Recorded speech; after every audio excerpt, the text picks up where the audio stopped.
বন্ধু তুই আমার কাছে 500 টাকা হ্যাঁ বন্ধু, সে কবে এটা নিছিস দিয়া এখন অভাবের সময় কয়দিন পরে নিছেন, এখন তেল মিলের দাম বেশি পরে নিছেন। দুদিন বাজার ঘাট করতে পারি, তোর ভাবি তো খেপে রয়েছে, আমি বাড়ি হয়ে যাচ্ছি তোর নিয়ে মনে হয় বাজার করে যাবো আজ। ইমার্জেন্সি লাগবে 100 কম নিছেন বন্ধু তুই কোশ নি, 1 কেজি তেলের দাম বাড়া 190 টাকা, কি করে কম নি তোর?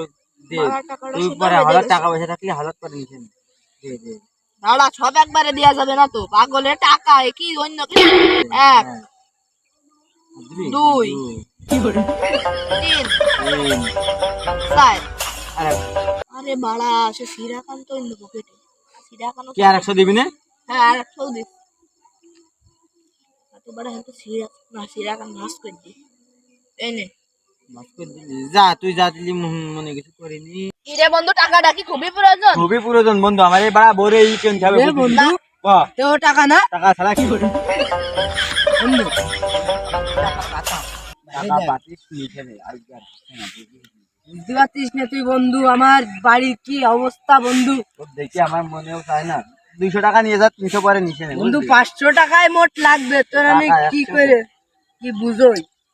বুঝলি নে, 1 2 3 4 যা হয় হবে না আমার বউ। বন্ধু বললাম তোর কাছে 500 টাকা পাবো না আমি মনে হলে ও এ টাকা মনে আছে টাকাটা ধরি দিয়ে বন্ধু দিয়ে দে, ওর সেই একবারে বন্দুকের বিষয় আমার সাথে 60 ওষুধ কিনতে হবে, খালি দুটো কম নে বন্ধু। আরে না রে বন্ধু, প্র্যাকটিস করে লিকার আছে 405 টাকা, 5 টাকা তাই কন্ট্রোল জোগাড় করবো, তাই দে ওই টাকা গুণা লাগবে না, আমাকে বন্দুকের মধ্যে না গুণা লাগবে না নে। আমার কি 100 টাকা মাইর করে দিলে কিনা তোরা দুটো মিলে, আমার তো তাই ভয় লাগে। আমি